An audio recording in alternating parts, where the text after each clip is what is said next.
విజయవాడ నుంచి అవనిగడ్డ వెళ్లే కరకట్ట రోడ్డుపై నిత్యం వందల వాహనాలు వేల సంఖ్యలో ప్రయాణికులు రాకపోకలు సాగిస్తుంటారు. అంతటి రహదారి భారీ గుంతలతో ప్రమాదకరంగా తయారైంది. కరకట్టపై రోడ్డు కుంగిపోయి భారీగా గుంతలు ఏర్పడ్డాయి. రాత్రి వేళ ఈ మార్గంలో ప్రయాణించాలంటే వాహనదారులు హడలిపోతున్నారు. వర్షం పడిందంటే వాహనదారుల కష్టాలు అన్నీ ఇన్ని కావు. ఏళ్లు గడుస్తున్నా కరకట్ట రోడ్డు మరమ్మతులకు నోచుకోకపోవడంపై స్థానికులు ప్రయాణికులు ఆవేదన వ్యక్తం చేస్తున్నారు.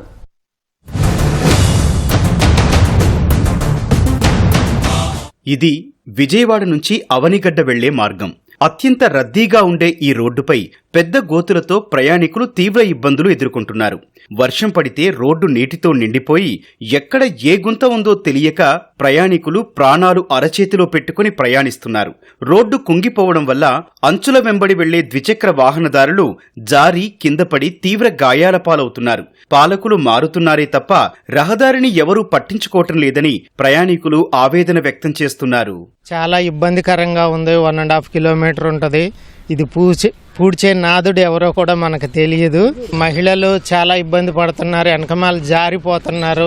నైట్ టైం మరీ దరిద్రంగా ఉంటుంది. ఈ వానబడ్డ రోజున నీళ్లు ఉండి ఎంత గొయ్యో కూడా తెలియట్లేదు. చాలా ఇబ్బందికరంగా ఉంది. ఇసుక రన్నింగ్ మూలన రోడ్డు అంతా పాడైపోయింది. ఇది శుభ్రంగా పోయాలని కోరుకుంటున్నాను. ఈ రోడ్డు చాలా భయంకరమైన గుంటలుగా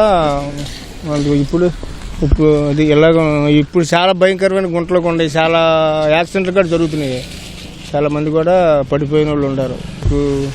మరి మాకు ఈ రోడ్లు మాకు కొద్దిగా శుభ్రంగా చేపించి పెడతారని అడుగుతున్నాం.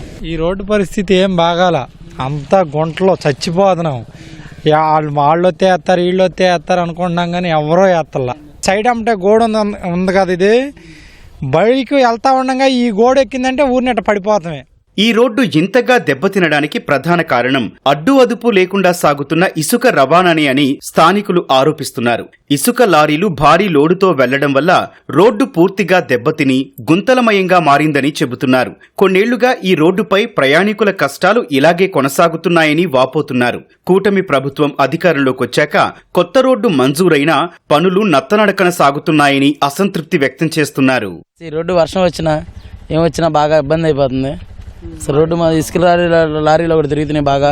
బస్సులు హెవీ బస్సులు, అసలు ఏ బస్సులు బ్రేక్ కూడా కొట్టట్లే. అక్కడ 2-3 సంవత్సరాలు పెట్టి ఇలాగే ఉంది స్వామి. లారీలు, ఇసుక లారీలు, బస్సులు బాగా తిరగడం వల్ల లారీలు ఆపేసి రోడ్డు అయినా పోయాలి.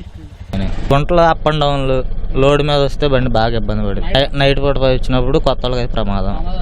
మరీ దారుణంగానే ఉంది. కానీ వేస్తామంటున్నారు, మరి సెలక్షన్ అయింది, మరి ఎప్పుడు వేస్తారో తెలియదు. యాక్సిడెంట్లు అవుతున్నాయి. ఎందుకు అవుతానికి బాగానే అవుతున్నాయి. యాక్సిడెంట్ మన కారు కూడా కిందకి వెళ్ళిపోయింది. నైట్ పూట కూడా అట్టకుండా ఉంది. తొందరగా రోడ్డు ఎత్తే బాగుంటుందని కోరుకుంటున్నాం.